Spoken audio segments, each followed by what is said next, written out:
The words still burn in my memory like acid. Honestly, Emma, if you vanished tomorrow, we wouldn't even notice you were gone.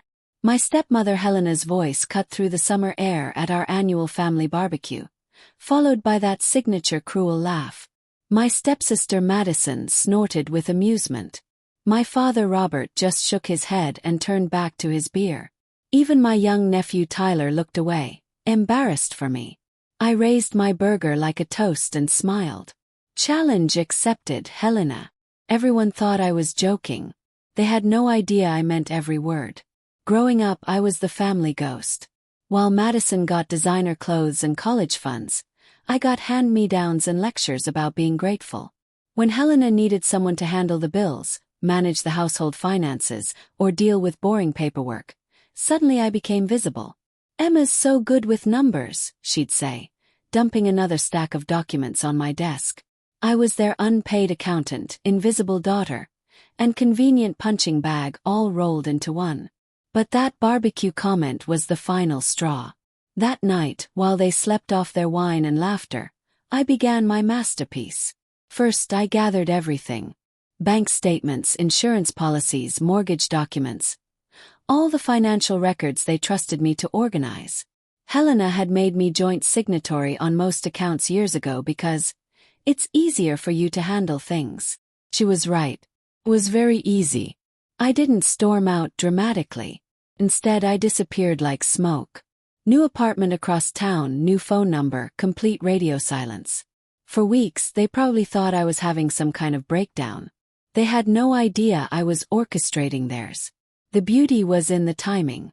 I started small, redirecting automatic payments, canceling insurance policies during their grace periods, moving funds to accounts they didn't monitor. Helena always bragged about never checking statements because Emma handles all that boring stuff. Perfect. Month 1. The cable went dark during Madison's favorite show. Technical difficulties, the company said. Month 2. Their car insurance lapsed just as Robert got pulled over for speeding. His license was suspended. Month 3. The mortgage payment bounced. Helena called the bank, furious, demanding answers. They calmly explained that the joint account holder, me, had redirected the automatic payments. That's when the calls started. Dozens of voicemails from Helena, each one more desperate than the last. "Emma, there's been some mistake with the accounts. Call me back immediately." Then, "Emma, this isn't funny anymore. We need to talk." Finally, "Please, sweetheart, just come home. We can fix this." Sweetheart. She'd never called me that before. I waited 6 months before making my final move. You see, Helena had forgotten something crucial from years ago. When Madison's gambling addiction nearly cost them the house, they needed someone with good credit to co-sign the refinancing. Desperate and panicked, they begged me to help save the family home. Young, naive Emma signed on the dotted line, officially becoming co-owner of their precious house. They forgot. I remembered everything. The eviction notice was delivered by certified mail on a Tuesday morning. Helena's hands shook as she read it aloud to Robert over the phone.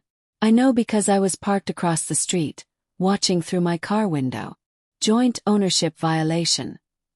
Defaulted payments. 30 days to vacate. That evening, Helena finally called me directly. Her voice was barely a whisper. "Emma, please. Your family. You wouldn't destroy your own family." I let the silence stretch until she started crying. Then I spoke, my voice steady as stone. "You're absolutely right, Helena. I would never destroy my family." Paused, savoring the moment. "But you're not my family. You made that crystal clear at the barbecue. Remember, nobody would notice if I disappeared." The line went quiet except for her ragged breathing.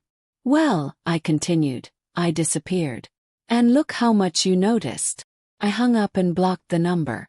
Moving day was poetry in motion.